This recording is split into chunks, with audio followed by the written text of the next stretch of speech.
नमस्कार दोस्तों। हर जगह एक ही शोर है, दिल्ली दिल्ली दिल्ली का पॉल्यूशन। लेकिन क्या आप असली प्रॉब्लम को समझते हैं? क्यों सर्दियां आते ही हवा जहर बन जाती है? क्यों AQI 500 नहीं 800 तक पहुंच जाता है? क्यों डॉक्टर लोग खुद कह रहे हैं दिल्ली छोड़ दीजिए? सबसे बड़ा सवाल, क्यों हम हर साल वही समस्या झेलते हैं मगर समाधान वहीं का वहीं खड़ा हुआ है? आज की वीडियो में हम दिल्ली एयर क्राइसिस को किपलिंग मेथड से समझने का प्रयास करेंगे, ताकि सिर्फ हवा नहीं, आपकी सोच भी साफ हो जाए। सर्दियों में दिल्ली की हवा जहर क्यों बन जाती है? सामान्य दिनों में गर्म हवा ऊपर जाती है और ठंडी हवा नीचे आती है। इससे हवा का वर्टिकल सर्कुलेशन बना रहता है, यानी शहर में जो भी धुआं, डस्ट, व्हीकल एमिशन निकलते हैं वो ऊपर उठ जाते हैं और फैल जाते हैं, जिससे हवा साफ रहती है। लेकिन सर्दियों में पूरी फिजिक्स उल्टी हो जाती है।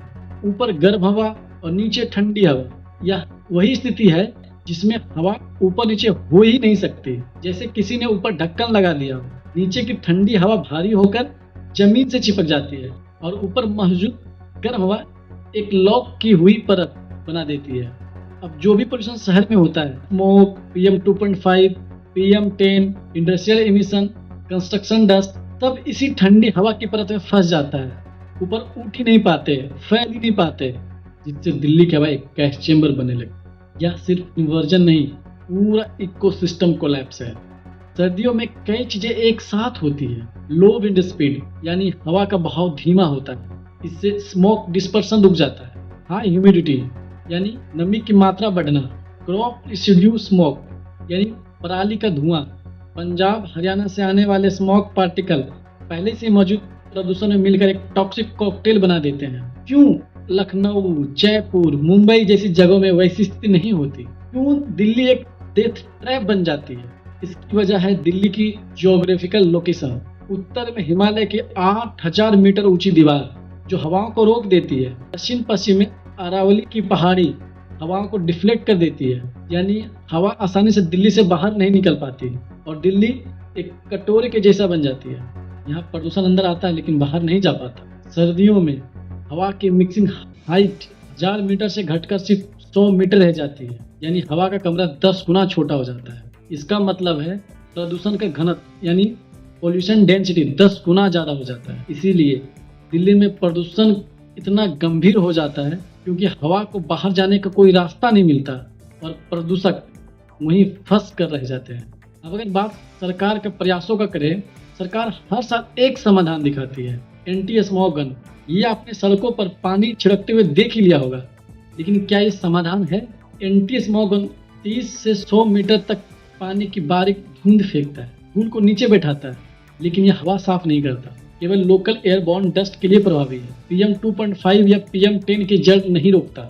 एंटी स्मॉग गन ऐसे हैं जैसे बाढ़ में छतरी खोलकर खड़े हो जाना। दुनिया के नक्शे पर कुछ शहर ऐसे भी हैं जो कभी दिल्ली की तरह धुएं में डूबे थे, लेकिन आज साफ हवा की मिसाल बन चुके हैं। पहला नाम आता है बीजिंग का। शहर कभी दिल्ली जैसा था, लेकिन बीजिंग ने अपनी हवा की तकदीर सिर्फ 10 सालों में बदल दी। लेकिन कैसे? बीजिंग ने 2000 फैक्ट्रियां बंद कर दी, लाखों इलेक्ट्रिक बसें चलाई, 54 लाख से ज्यादा पेड़ लगाए। के अलावा जीरो टॉलरेंस इन्फोर्समेंट जैसी कड़ी नीतियां लागू की। आज बीजिंग दुनिया के सबसे साफ शहरों में से एक बन चुका है, और यह सब एक मजबूत नीति और प्रगति की नीयत की वजह से हुआ। और अगर बात लंदन की करें, जिसे कभी ग्रेट स्मॉग का शहर कहा जाता था, आज पूरी दुनिया में एक मिसाल बन चुका है। 1952 में यहाँ एक हफ्ते के भीतर 12,000 लोग मारे गए थे। प्रदूषण की समस्या इतनी गंभीर थी, लोगों को बाहर निकलने में डर लगता था। लेकिन लंदन ने भी समय के साथ अपनी नीतियां बदली, अल्ट्रा लो इमिशन जोन लागू किया, कड़े ईंधन मानक बनाए। इसके परिणाम स्वरूप Na2 का स्तर 40 से 50% तक गिर गया और अब लंदन वायु प्रदूषण काफी हद तक कम हो चुका है। और अगर बात लिस्बन का करें, पुर्तगाल की राजधानी, इसने प्रदूषण से लड़ाई में कमाल किया है। यहाँ पर कारों पर नहीं बल्कि बसों, ट्रमों और इलेक्ट्रिक मोबिलिटी पर भारी निवेश किया गया।